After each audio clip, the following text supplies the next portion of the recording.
Ciao a tutti, benvenuti in questo canale YouTube Riassunti di Storia. Sono Gianluca Aime, sono laureato alla Facoltà Scienze Storiche dell'Università di Torino e oggi parleremo della prima rivoluzione inglese, o se vogliamo della guerra civile inglese. Questo video sarà diviso in 4 parti per fare una maggior chiarezza, una comprensione degli eventi. Inizieremo parlando brevemente del regno di Elisabetta I. Successivamente parleremo del suo successore, Giacomo I Stuart. E poi entreremo nel vivo analizzando appunto Carlo I Stuart, in particolare il suo regno, se vogliamo, da assolutista. Poi infine arriveremo al cuore che noi interessa, che è la guerra civile. Vedremo infine la parentesi della Repubblica del Commonwealth di Cromwell. E quindi alla fine ritorneremo con la restaurazione di Carlo II. Fonte di questo percorso, semplicemente mi sono appoggiato al manuale universitario di Francesco Benigno, L'età moderna, edito da La Terza. Ovviamente questo video è il primo, questo video tratterà un attimo le cause storiche, poi successivamente sarà come dire, in allegato un altro video dove approfondirò i movimenti, il pensiero politico che sono nati in questo importante contesto. Infatti, diciamolo pure adesso, i dibattiti di Putney che si verificano durante la guerra civile sono considerati dai pensatori del politico, dai studiosi contemporanei come, se vogliamo, l'inizio, il nascere del pensiero politico moderno. Ma di questo parleremo nel video successivo. Ora trattiamo appunto le cause, che cos'è stata questa guerra civile inglese. Se vogliamo capire le cause profonde o tentare perlomeno di dare una spiegazione esaustiva degli attori, delle conseguenze che si scatenarono, gli attori che giocarono la partita della guerra civile inglese, dobbiamo fare un salto all'indietro, che la guerra civile inglese è stata un episodio tra il 1642 e il 1651. Bene, dobbiamo fare un salto indietro di quasi un secolo e arrivare a spiegare per sommi capi il regno di Elisabetta I Tudor, che governò dal 1558 al 1603. Il primo aspetto fondamentale del regno è la questione religiosa. Il regno di Elisabetta I, nella quale l'Irlanda faceva parte del regno inglese, se vogliamo è stata la prima colonia di questo futuro impero. La Scozia era un regno a parte. Quindi caratteristica fondamentale l'Irlanda era un paese fortemente cattolico, ma anche in Inghilterra erano presenti una forte minoranza cattolica. Un'altra minoranza preponderante è la minoranza puritana, se vogliamo, calvinista, in particolare della classe dirigente inglese. Tuttavia ufficialmente l'Inghilterra, la religione ufficiale era quella della Chiesa anglicana, cioè la religione della corona, questa religione inventata dal padre di Elisabetta I, il famoso Enrico VIII Tudor, dove il re era anche il capo della Chiesa e quindi aveva un maggior controllo e anche un forte potere politico. Pensiamo alle lotte dell'investitura del Medioevo tra l'imperatore medievale e il Papa su chi dovesse nominare i vescovi. Ebbene, Enrico VIII in età moderna, all'inizio dell'età moderna, non ci pensa due volte, si inventa la sua chiesa dove lui è il capo e quindi dà una maggiore forza. Un aspetto particolare della Chiesa anglicana è che per un aspetto era molto vicino al protestantesimo, quindi alla dottrina teologica, che si ispirava fortemente alla dottrina calvinista, ma era allo stesso tempo molto vicino al cattolicesimo per quanto riguarda la liturgia e soprattutto appunto la gerarchia ecclesiastica, che è lo zoccolo duro della religione cattolica. Pensiamo che lo stesso Costantino, lo stesso nel tardo antico Roma, si è servito di questa ossatura gerarchica a livello amministrativo per portare una maggiore efficacia al proprio Stato, a Roma. Ma tornando a noi, la gerarchia verticale di una chiesa in questo modo aiuta a governare e appunto la fedeltà è garantita in quanto i vescovi nella Chiesa anglicana sono nominati direttamente dalla corona, diversamente che dal modello calvinista, nel quale gli eletti, i capi della Chiesa, se vogliamo, calvinista, sono eletti direttamente dalla comunità di fedeli. Ancora una considerazione sul regno di Elisabetta I. Durante il Medioevo l'Inghilterra è stata ha vissuto propriamente una storia medievale, una divisione in vari regni, Northumbria, Wexford, si faceva una guerra tra di loro, barbari invasori dal nord, ovvero i vichinghi che facevano sfaceli. Ebbene, con Elisabetta I avviene questo processo nel quale verrà a formarsi, il primo passo che verrà a formarsi l'impero della Gran Bretagna, che noi appunto conosciamo, il più grande impero del mondo, fino che si estende da qui, ovviamente un lungo processo nel tempo, fino, se vogliamo, alla fine della Seconda Guerra Mondiale. E in particolare vediamo che sotto Elisabetta I viene a incrementarsi un forte commercio atlantico, quindi questa propensione atlantista della Gran Bretagna, che fino ad allora era sempre stata un po' alla periferia del mondo. Torniamo a noi, pensiamo a Roma. La Britannia come provincia era una provincia dove erano attivi commerci e tutto, ma era sempre stata un po' fuori rispetto a quell'impero greco-romano che era appunto l'impero di Roma, che aveva il suo cuore nel Mediterraneo. Ebbene, con Elisabetta I si lancia questa vocazione atlantica. Inoltre inizia a essere incrementata una forte produzione tessile, che sarà il cuore nella metà del Settecento e poi Ottocento della prima grande rivoluzione industriale, e iniziano a svilupparsi anche le prime colonie. Durante il regno di Elisabetta I viene fondata la Virginia, questa colonia del Virginia che sarà una delle 13 colonie dei futuri Stati Uniti. E quindi viene a formarsi, in poche parole, una flotta, sia una flotta mercantile che una flotta militare. Due aspetti fondamentali che vedremo torneranno nelle politiche successive, che caratterizzano anche il regno di Elisabetta I, è una forte propensione anticattolica. Siamo dopo la riforma di Lutero, quindi l'Europa è tagliata in due dalla riforma e dalla controriforma.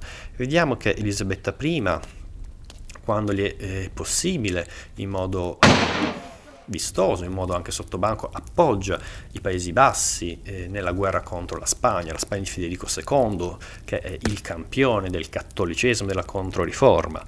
In questo periodo l'Europa è dominata dall'egemonia spagnola.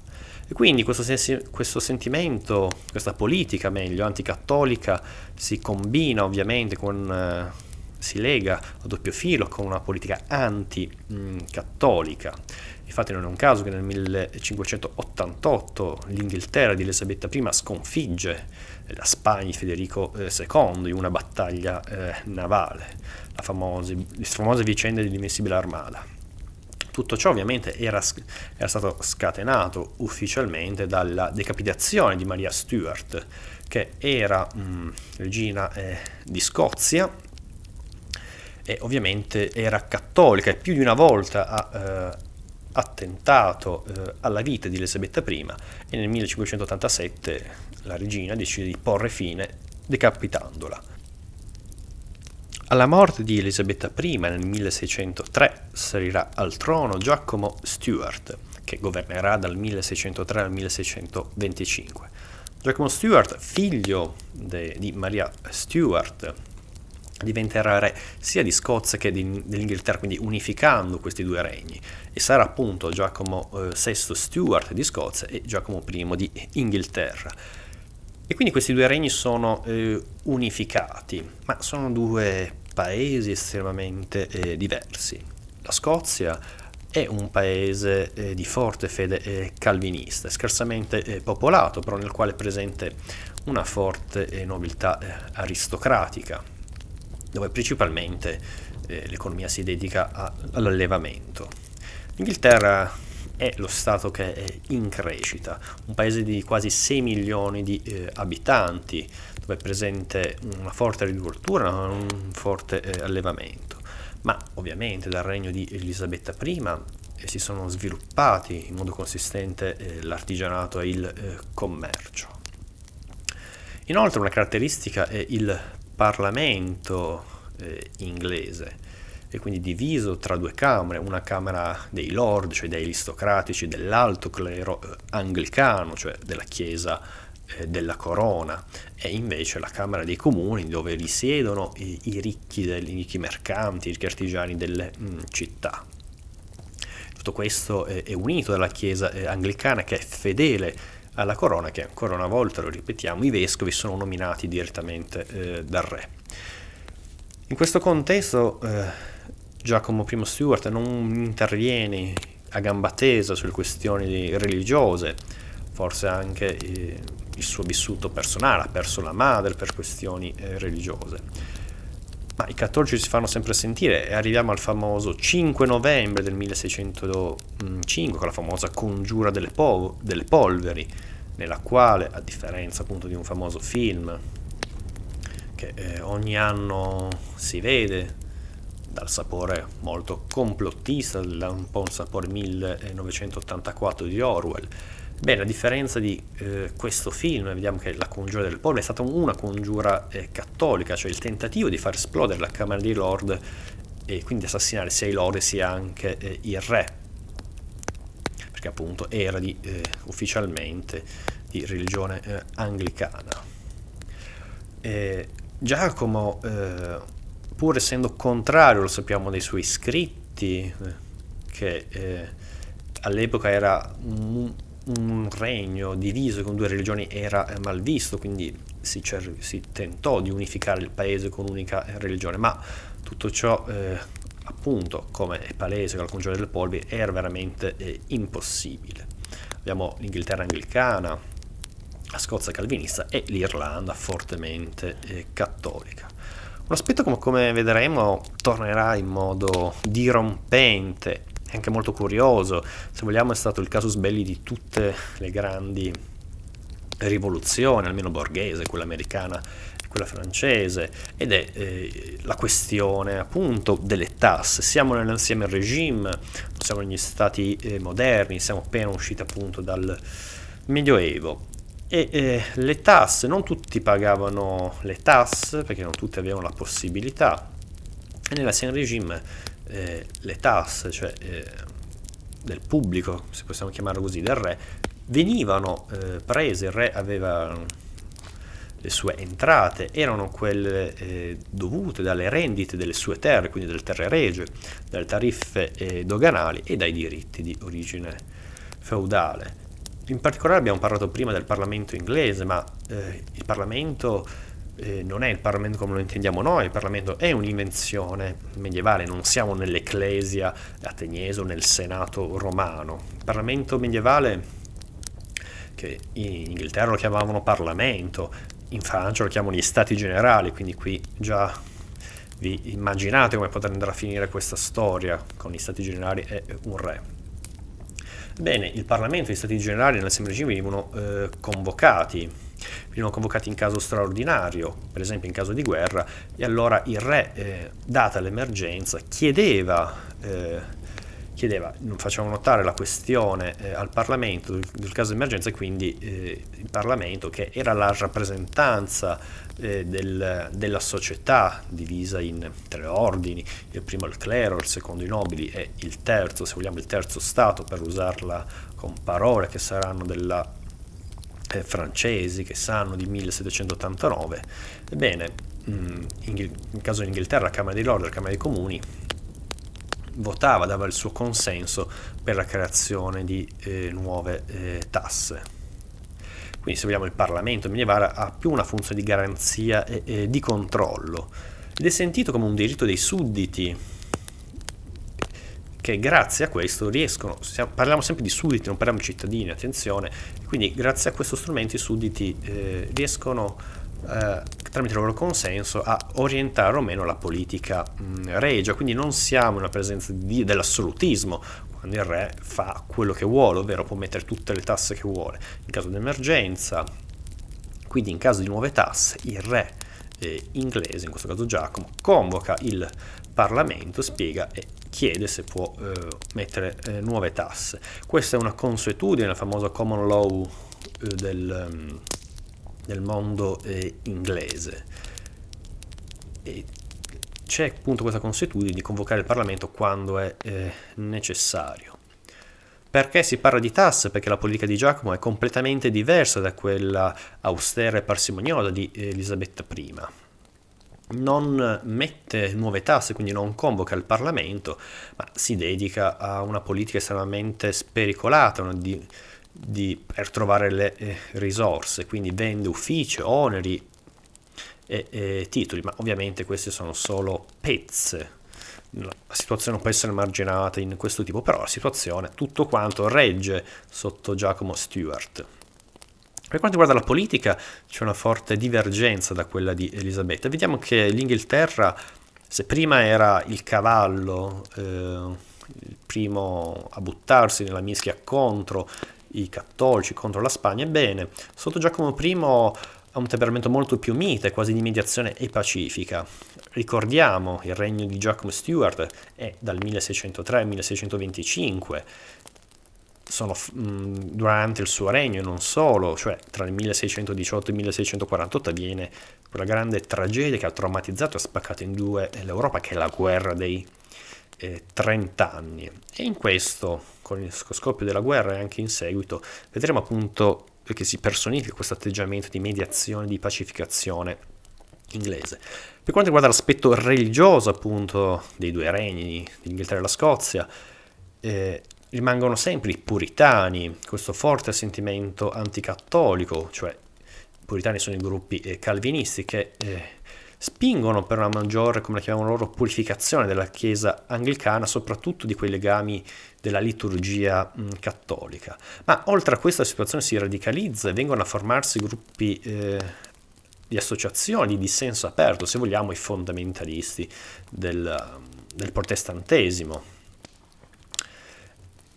Per quanto riguarda ancora i cattolici, qui si inizia un po', gli Stuart non sono mai, ufficialmente sono anglicani, però inizia a serpeggiare il timore che sotto sotto di fatto sono sempre dei cattolici, e il figlio di Giacomo, quello che sarà Carlo I, va in sposa alla sorella del re di Francia, che è cattolica, e quindi permette con questo matrimonio solo a Londra un libero culto della religione cattolica, e inizia anche a serpeggiare il dubbio che un possibile erede del figlio tra Carlo I e la sorella re di Francia possa essere cattolico. E quindi vediamo che qua inizia una divisione tra la corona e il paese, cosa che prima con Elisa non era così. Quindi non solo c'è questo, se vogliamo, ritorno del cattolicesimo, ma questa vicinanza con la corte francese, questo modello francese, bene, inizia il timore che inizia a essere anche instillato, se vogliamo, il modello cortigiano, il modello assolutista dentro la corte inglese. Quindi la corte è dominata da una sola e unica fazione, ispirata all'assolutismo, che prende piede in questo momento in tutte le varie monarchie d'Europa e che va quindi fortemente a stridere con la politica tradizionale del Parlamento. Arriviamo al 1625, anno dell'inizio del regno di Carlo I, figlio di Giacomo Stuart. Ebbene, continua la politica del padre, ma in senso ovviamente negativo. Quindi già quei timori, abbiamo detto, di filo cattolici, quella politica sentita molto come assolutista, quindi estranea al modello inglese, quindi al legame con il Parlamento. Bene, vediamo che già subito all'inizio Carlo non dà il meglio di sé per appianare questi dubbi. E già nel 1626, quindi un anno dopo l'inizio del suo regno, decide di sciogliere il Parlamento. E questo perché il Parlamento era entrato in netto contrasto con il suo primo ministro, Buckingham, uno spregiudicato primo ministro, il quale fece una politica estera appunto molto che oscillava, non era molto chiara, sapeva molto soprattutto l'opinione pubblica, ma anche a livello popolare, di anticattolica, e in particolare impose nuove tasse senza convocare il Parlamento. E su questo tassello batto forte che è proprio una cosa illegale che, come abbiamo detto, il Parlamento medievale, per come era fatto, veniva convocato principalmente per questo, per emergenze. Il Parlamento, il re chiedeva se poteva fare questo e il Parlamento decideva sì o no. Il più delle volte diceva di sì, ma il fatto di fare nuove tasse senza convocare il Parlamento, bene, non mette di buona luce. Quindi nel 1626, per questi dissidi fra Parlamento e il primo ministro Buckingham, Carlo I decide di sciogliere il Parlamento.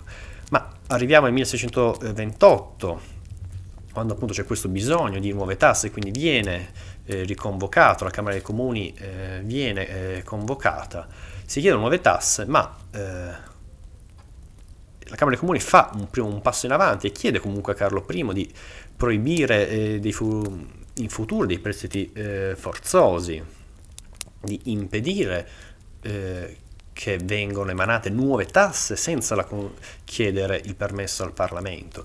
Viene chiesto di proibire arresti arbitrari e quindi di impedire queste procedure, impedire procedure di emergenza contro la legge, ovvero emanare tasse, creare nuove tasse senza chiedere il consenso del Parlamento. Tutti questi aspetti, proibire prestiti forzosi, tasse non autorizzate, quindi illegali, arresti arbitrari per reprimere il consenso, scusatemi, per reprimere chi non era affatto d'accordo con queste nuove tasse, bene, già adesso lo analizziamo, sono tutti aspetti che noi la facciamo entrare dentro il pensiero liberale.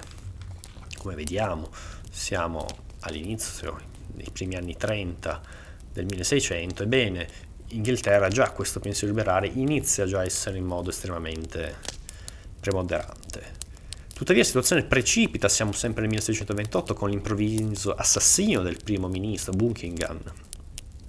Vediamo che il paese scoppia in una festa generale e quindi Carlo I è costretto a governare direttamente, non più avvalendosi dei suoi ministri, in particolare di quel primo ministro. Quindi vediamo che dopo vari contrasti con il Parlamento, nel 1629 decide di chiuderlo e per 11 anni non sarà più riconvocato il Parlamento. Piccolo spoiler, vi ricorderà forse in futuro il Re Sole, che anche lui deciderà di non convocare più gli Stati Generali. Poi arriveremo anche qui per ragioni di tasse, perché la Francia non ce la fa più, bisogna chiedere nuove tasse. Arriveremo nel 1789, quando Luigi XVI deciderà di riconvocare gli Stati Generali. Qui passano solo 11 anni, gli Stati Generali non si chiamano così, ma si chiamano Parlamento, ma come vedremo la storia e le conseguenze sono le stesse. E quindi analizziamo breve l'operato, il governo, se vogliamo, assolutista di Carlo I. Come abbiamo detto, non può imporre nuove tasse senza convocare il Parlamento. E quindi la sua politica spregiudicata decide di mantenere duro in questa linea, quindi chiede prestiti a mercanti, a banchieri e quindi di fatto cede il proprio credito, ma concedendo monopoli commerciali o, se vogliamo, la cessione del credito, quindi le tasse vengono di fatto presi, i soldi vengono presi tramite possiamo chiamarle società private, quindi immaginate, cioè non è lo Stato l'ufficiale pubblico, ma sono società private, potete immaginare che nessuno le va a controllare, se chiedono anche qualcosa in più, lo Stato ovviamente non esiste, c'è la polizia pubblica, quindi da chi ti vai a appellare se comunque questi sono ufficialmente sono persone incaricate dallo Stato, sono privati incaricati dal re in persona a prendere le tasse. Quindi immaginate cosa non può succedere, il livello di corruzione, di violenza, immaginate gli animi si scaldano enormemente.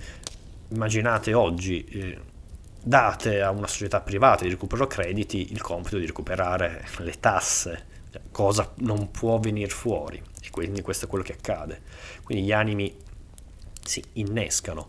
Oltre a questo meccanismo di chiedere prestiti, di cessione del credito, c'è un aumento delle imposte indirette, quindi per esempio i dazi o ad esempio la famosa ship money, che era una tassa d'emergenza dell'età elisabettiana, appunto la tassa, i soldi delle navi, la tassa delle navi in caso di emergenza, in caso di guerra, bisognava chiedere, prendere queste tasse per armare la flotta, ma in questo caso questi soldi vengono fatti anche quando non è il caso di armare la flotta, e quindi aumenta il malcontento, il paese si separa sempre, va sempre più in rotta di collisione con la corte, e quindi aumenta anche la repressione.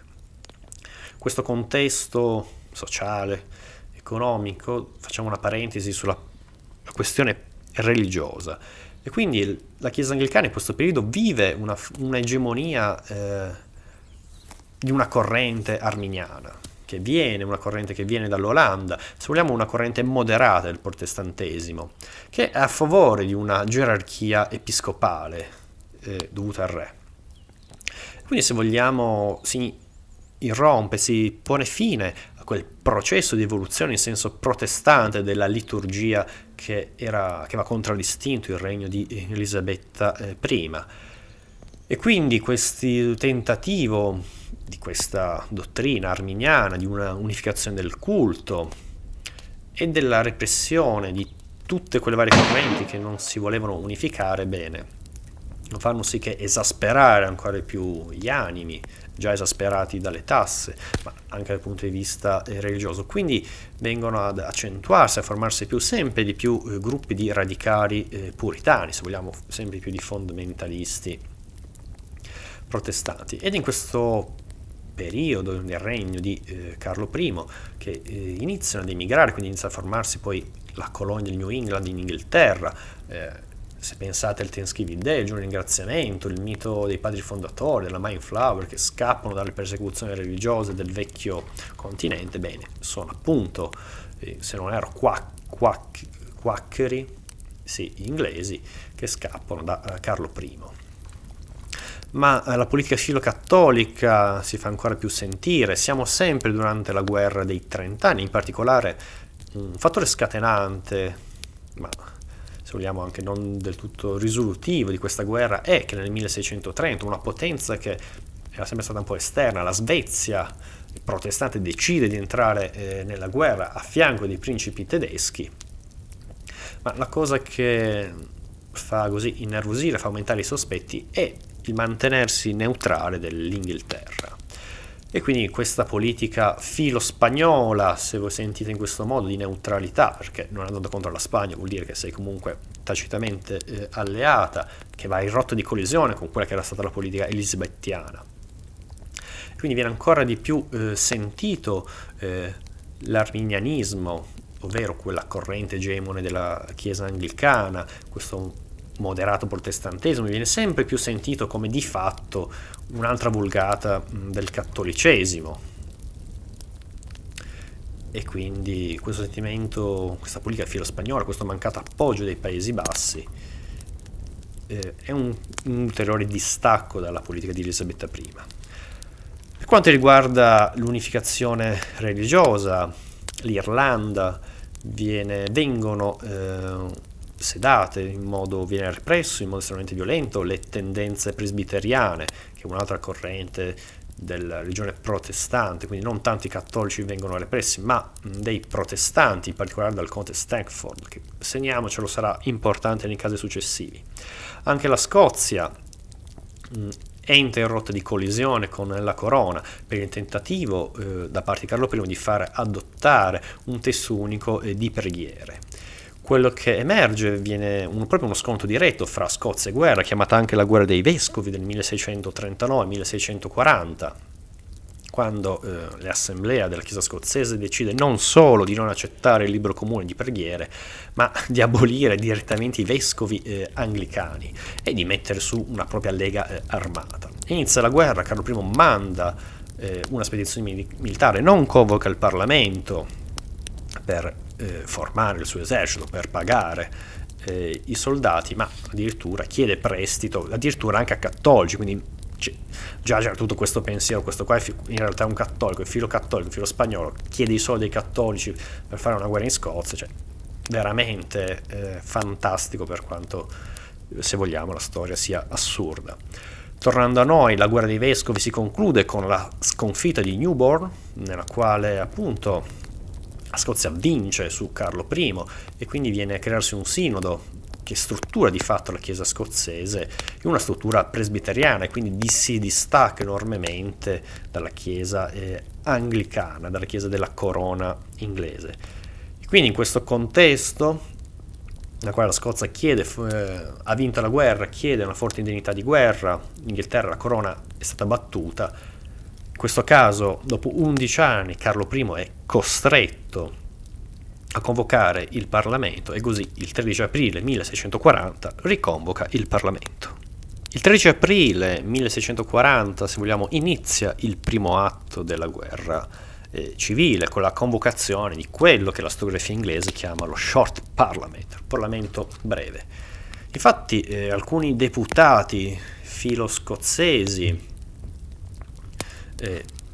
volevano discutere prima le loro lamentele e dopo parlare dei soldi, dei sussidi che il Parlamento avrebbe dovuto concedere, quindi delle nuove tasse che avrebbe dovuto concedere, dare il permesso alla corona di prendere per la guerra con la Scozia. E quindi questo, discutendo prima delle lamentele, una prova di forza del Parlamento, una rivincita, e avrebbe anche comportato una dilatazione del sussidio.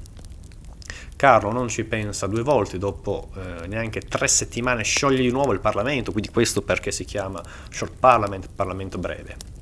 Arresta alcuni dei leader della Camera dei Lord dei Comuni e all'assemblea del clero inglese, della Chiesa anglicana, fa approvare sia i nuovi canoni della Chiesa anglicana, sentiti come molto, quei canoni di unità, sentiti molto come filo cattolici di fatto, e fa votare il sussidio finanziario per la guerra contro la Scozia. E quindi, se vogliamo, questo è una aperta illegalità. Il Parlamento non si è espresso riguardo alle nuove tasse. Tuttavia arriviamo ora al novembre 1940 con la convocazione del Long Parliament. Questo perché la Scozia ha chiesto un altro risarcimento per la guerra, quindi c'è bisogno di nuove tasse. E quindi vediamo qui come il Parlamento si impone la propria volontà, impone che d'ora in poi dovrà esserci una convocazione regolare. Infatti nel febbraio del 1641 viene firmato, prende luce l'atto triennale, nella quale si dice che il Parlamento deve essere convocato ogni 3 anni. Come dire, siamo lontani un po', siamo ancora un po' un Parlamento medievale, non è come oggi il Parlamento si intende il cuore del potere legislativo dove si fanno le leggi, no. Qui è semplicemente un organo di consulto, se vogliamo, che deve orientare o no, che il re ha lui il potere, però deve comunque convocare o tenere atto degli umori del paese. Quindi con questo atto triennale si evince che il Parlamento deve essere convocato ogni 3 anni. A parte questo, avviene anche 2 casi di impeachment, cioè di processo per tradimento nei confronti del regno. Uno al conte Stratford, che era stato il conte vicino al re, che aveva represso in Irlanda le tendenze presbiteriane, quindi una corrente protestante non cattolica.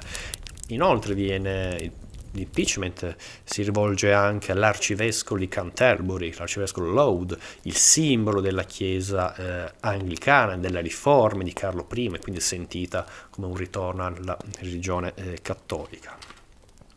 Il re non riesce, sotto pressione, non riesce a scagionare il conte, e arriviamo nel maggio del 1641, quando viene approvato un atto che si impedisce di sciogliere il Parlamento, e il conte inoltre questo atto, approva che si impedisce di sciogliere il Parlamento senza il suo consenso, quindi il re non può più sciogliere il proprio piacimento. Inoltre, sempre nel maggio del 1941, il conte Stratford viene processato e decapitato. E quindi qui si crea veramente una tensione tra il Long Parliament e il governo, sentito sempre di più come dispotico. Il Parlamento è unito nella volontà di non far sì che ci siano siano approvate, siano messe in funzione delle tasse senza approvazione del Parlamento. Il Parlamento decide di abolire la ship money, questa tassa ormai vecchia quasi di 100 anni, non può essere usata a proprio piacimento, e inoltre di smantellare tutto l'apparato repressivo del governo. Questi sono i tratti comuni fra Camera dei Lord e Camera dei comuni del Parlamento inglese, ma ci sono anche delle profonde divisioni interne. Se vogliamo, la Camera dei Comuni, più progressista, invece la Camera dei Lord, come abbiamo detto, era composta dai grandi aristocratici, grandi proprietari terrieri, dall'alto clero anglicano. Ebbene, la Camera dei Comuni voleva una esclusione dei vescovi dalla Camera dei Lord, e ovviamente la Camera dei Lord era pienamente contraria a tutto ciò.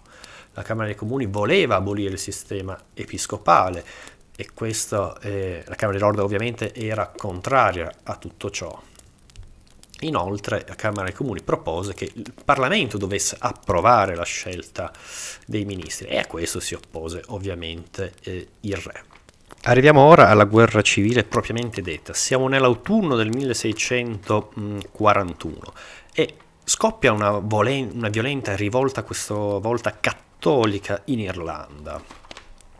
Quindi il Parlamento è costretto di votare nuove tasse per finanziare un'armata, ma uno dei leader della Camera dei Comuni, John Pye,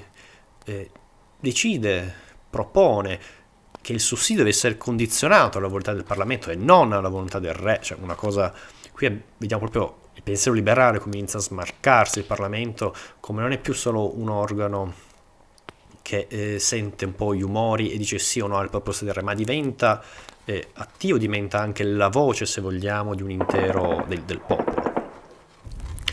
A questa proposta di John Pye di un sussidio condizionato alla volontà del Parlamento e non del re, Carlo I, ovviamente da re assoluto, o da re che vorrebbe, il suo sogno essere un re assoluto, non ci sta. E arriviamo al gennaio 1642, quando Carlo I, con 400 soldati, irrompe in Parlamento con la volontà di arrestare 5 leader dell'opposizione del Parlamento. Tuttavia questo fallisce, Londra si agita, scoppia una forte tensione e il re è costretto a fuggire a York. Quindi qui inizia effettivamente, il paese è spaccato in due, inizia di fatto la guerra civile proprio armata. Siamo nell'estate del 1642, Carlo I recluta dei volontari realisti, in particolare il nord dell'Inghilterra, il sud-ovest, e la maggior parte dei grandi lord sono realisti a favore di Carlo I. Invece il Parlamento è appoggiato ovviamente da Londra, la grande, se vogliamo, capitale commerciale dell'artigianato, le zone dell'est e del sud-est, e in particolare la Camera dei Comuni è a favore del Parlamento. La guerra è incerta. Arriviamo nell'autunno del 1642, quando il Parlamento e la Scozia decidono di allearsi, ma tuttavia la situazione non rimane instabile. Quello che cambia le sorti, arriviamo nell'aprile del 1645, quando il Parlamento decide che le cariche politiche, cioè ovvero quelle degli aristocratici, non devono essere più unite alle cariche del comando dell'esercito, e quindi gli aristocratici, che per tradizione siamo nell'ancien regime, ma se vogliamo per tutta quanta la storia inglese, a Waterloo, Wellington era appunto un duca di Wellington, era un nobile, non aveva chissà quali grandi meriti, l'aveva comprato il titolo, per questo che se vogliamo governava, era generale, a differenza dell'esercito francese, dove, se vogliamo, lo stesso Napoleone, per carità, aveva un briciolo di sangue di nobiltà corsa, ma di fatto il suo rango e tutti quanti i suoi uomini erano lì per merito, perché sapevano fare effettivamente il loro mestiere. E quindi a livello anche analogo, qua siamo nell'aprile del 1645, il Parlamento decide di porre fine a questo doppio legame fra cariche politiche aristocratiche e conduzione dell'esercito. Quindi per la prima volta, se vogliamo, nella storia moderna d'Europa viene a formarsi un nuovo tipo di esercito, quindi un esercito di militari di professione, con a capo militari di professione e non aristocratici. E qui vediamo che emerge la figura di Oliver Cromwell, che anche lui è un aristocratico, ma non fa parte di quella grande nobiltà. Vediamo che oltre a questo, quindi un esercito di professione guidato da professionisti, alla base è un esercito fatto di volontari, che ovviamente sono pagati come tutti gli eserciti, ma un esercito su base di volontari, che permane un forte sentimento di fondamentalista religioso. Quindi questo nuovo esercito è anche il fine, perché ovviamente un buon esercito per funzionare deve avere un fine, avere uno scopo perché si combatte. Ebbene, qui la guerra civile adesso viene sempre di più sentita come anche una guerra religiosa. E quindi un esercito dove chi comanda lo deve per il merito, per le sue bravure nell'arte della guerra. In particolare la cavalleria è fatta dai piccoli proprietari e invece la fanteria delle città, quindi dai medi piccoli artigiani. Se vogliamo è un ritorno al cittadino soldato, questo, e vediamo che questo esercito, questo professionismo vince in modo definitivo. Arriviamo nel giugno del 1645 con la vittoria di Naseby, e arriviamo nel 1647 quando Carlo I, attenzione, decide di arrendersi ma si consegna agli scozzesi. La caratteristica di questo esercito, se vogliamo, è una democratizzazione militare, un processo democratico all'interno militare, sempre gerarchico ovviamente, perché quale elemento in più dell'esercito in modo verticale, ma si allarga, appunto, come ho detto prima. Se vogliamo, è un ritorno del cittadino soldato, se vogliamo, dell'oplita, delle polis, del legionario, della legione manipolare di Roma, e non solo, anche dei legionari a Roma, dopo 20 anni o più di servizio militare, finita lì, accedevi alla cittadinanza con tutti gli oneri che questo comportava, quindi se vogliamo un po' un ritorno. E oltre a questo fatto che quindi anche gli uomini comuni riescono ad accedervi all'esercito, soprattutto ora l'esercito è un soggetto politico attivo, e per questa sua caratteristica fatta di uomini comuni, questo sentimento anche religioso, questo fine religioso, è un forte soggetto politico radicale, dove nel contesto della guerra civile la guerra civile ha esasperato enormemente gli animi, e quindi vediamo come durante questa prima guerra civile si siano moltiplicati i pensiero radicale religioso. Prima abbiamo quelli che, se vogliamo, sono favorevoli a una purificazione dei residui della liturgia cattolica nella Chiesa anglicana, se vogliamo, sono favorevoli alle politiche di Elisabetta I. Abbiamo i presbiteriani che sono favorevoli a una omologazione con la Chiesa anglicana e omologazione con la Chiesa scozzese.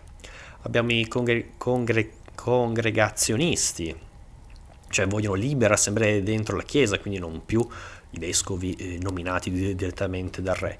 Inoltre abbiamo un gruppo più radicale, sono i separatisti, cioè che professano la libertà di culto, non si sentono riconosciuti di nessuna di tutto ciò e chiedono di staccarsi dalla Chiesa ufficiale. E quindi l'esercito, che ha un'importanza sempre più grande a livello politico, e animato da dentro da movimenti popolari, animato da gruppi radicali religiosi, come in questo caso, e in particolare Londra, un po' il catalizzatore di tutto ciò, e dalla galassia dei separatisti emergono i famosi livellatori, che, se vogliamo, arrivano da questo ambiente separatista, quindi una libertà di culto, di staccarsi dalla Chiesa ufficiale, ma hanno delle forti ascendenze democratiche. Ma di questo poi lo analizzeremo nel prossimo video, nel quale andremo a vedere i vari pensieri politici che vengono a crearsi in questo momento. Quello che noi adesso ci importa sapere è che appunto questa corrente più radicale dei livellatori va sempre più in opposizione allo stesso Parlamento, quindi non solo al re, ma allo stesso Parlamento, che viene sempre più sentito come liberale e oligarchico. Arriviamo di fatto però alla guerra sembra vinta, arriviamo nel giugno del 1647, nella quale per ora la guerra sembra vinta dal Parlamento, e il Parlamento decide di sciogliere l'esercito, anche che doveva dargli ancora dei soldi. L'esercito, che non è più l'esercito di prima, ma è un esercito che ha ben chiaro qual è il suo ruolo politico, ha chiaro qual è la sua missione religiosa, decide di ammutinarsi. Questo perché deve essere ancora pagato del tutto, e vengono a formarsi dei consigli generali dell'esercito. E quindi tra l'ottobre e il novembre 1647 avvengono i famosi dibattiti di Putney, nei quali, se vogliamo, come ho detto all'inizio di questo video, sono gli studiosi del pensiero politico occidentale vedono un po' come l'inizio di fatto del pensiero politico contemporaneo. Ovviamente il pensiero politico occidentale si può far risalire al dialogo tripolitico di Erodoto, ma di fatto poi lo analizzeremo bene nel prossimo video. Questi dibattiti di Putin sono veramente un qualcosa di sconvolgente per la modernità, pensiero democratico, se vogliamo anche un pensiero di un comunismo agrario, la terra condivisa e coltivata tutti quanti.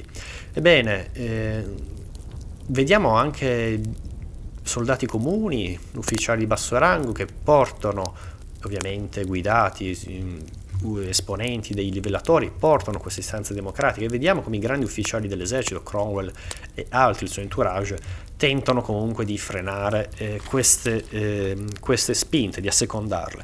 Tutto ciò, questo grande esperimento, se vogliamo, questo grande miracolo dell'umanità che sono i dibattiti di Putin, viene improvvisamente fermato quando l'11 novembre 1667 il re Carlo I decide di fuggire, e quindi sull'azione del generale Fairfax, un grande generale dell'esercito, decide di porre fine a questi dissidi tra Parlamento ed esercito. Quindi un ritorno a una cooperazione fra esercito e Parlamento, e quindi, se vogliamo, da questo momento sarà il grande declino dei livellatori. La guerra continua, la guerra civile non è finita, infatti con la fuga di Carlo I avviene una grande rivolta realista, cioè fedele a Carlo I, in Galles e anche nel sud-est del paese. E la Scozia, che prima era alleata del Parlamento, questa volta invade la stessa Inghilterra. Nonostante questo, l'esercito, che è sempre questo esercito nuovo, moderno, motivato, sia dal punto di vista politico, soprattutto dal punto di vista religioso, bene, vince. Il Parlamento di fatto vince anche quest'ultima offensiva di Carlo I. Quindi l'esercito, ormai a guerra finita, decide di processare il re, perché dal loro punto di vista ha tradito il popolo, poi lasciando, persino abbandonato, fuggendo, decide di processare il re. Il Parlamento non è d'accordo in tutto ciò, allora il colonnello Pride, un ufficiale di Cromwell, decide di purgare il Parlamento, e quindi la storiografia inglese chiama questo il Parlamento tronco.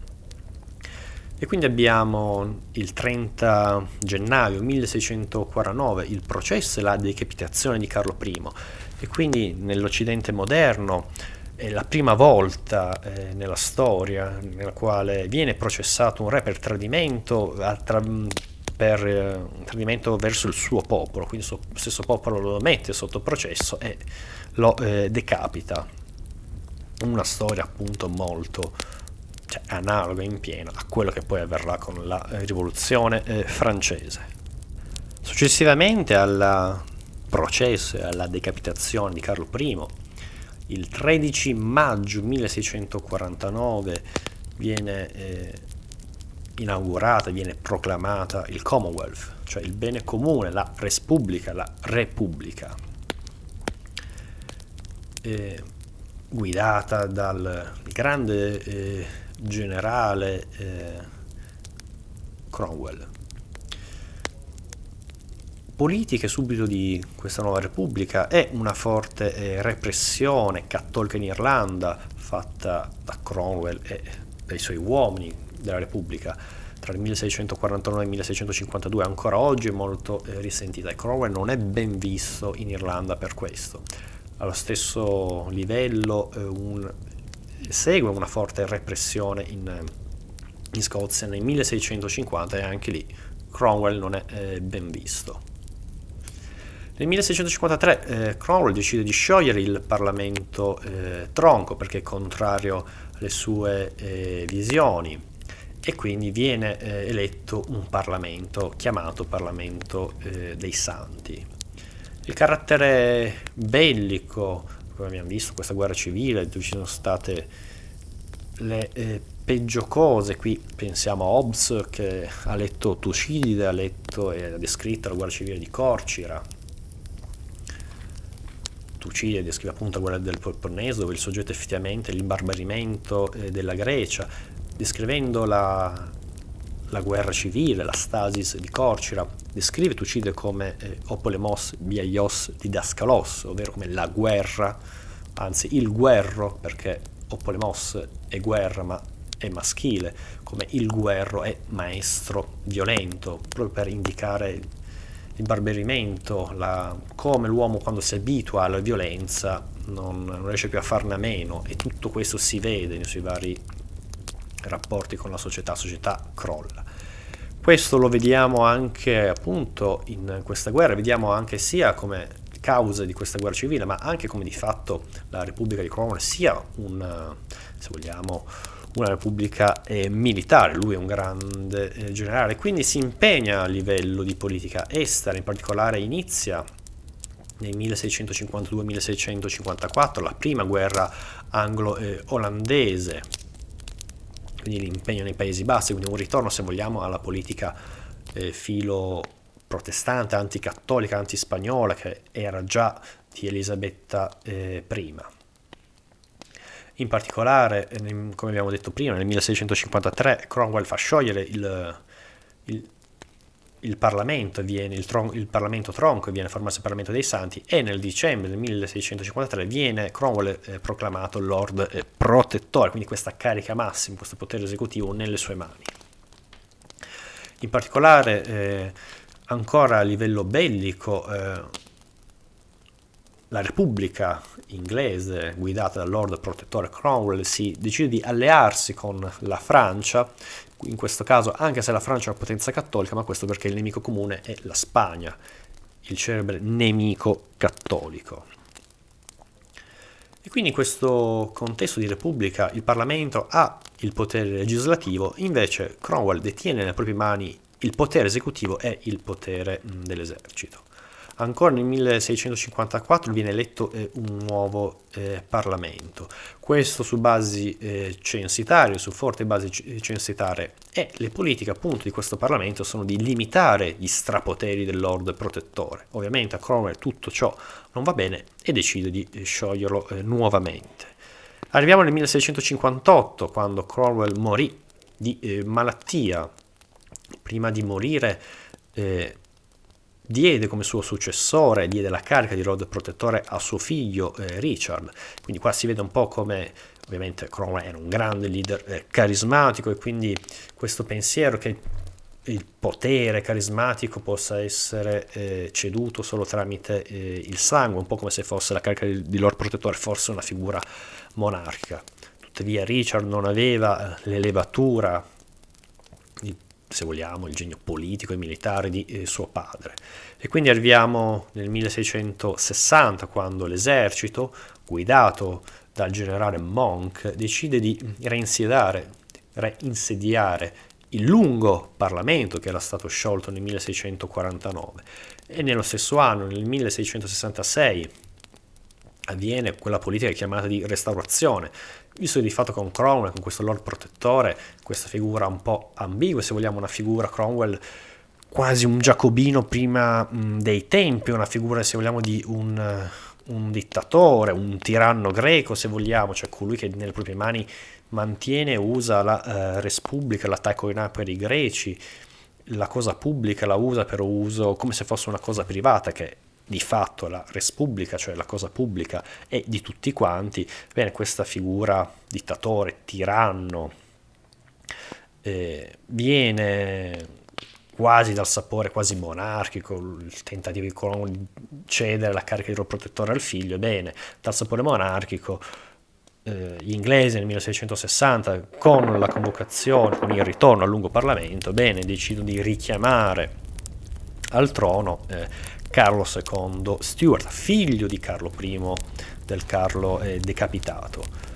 E poi nel prossimo video parleremo di questo regno e di che cosa è significata la restaurazione, che non è stato un ritorno completamente alla situazione precedente, ma è stato, se vogliamo, un compromesso che ha portato anche nel nascere alla realizzazione di alcuni frutti di questa lunga guerra civile. Io per ora mi fermo qui e come sempre spero di avervi annoiato, ma non troppo.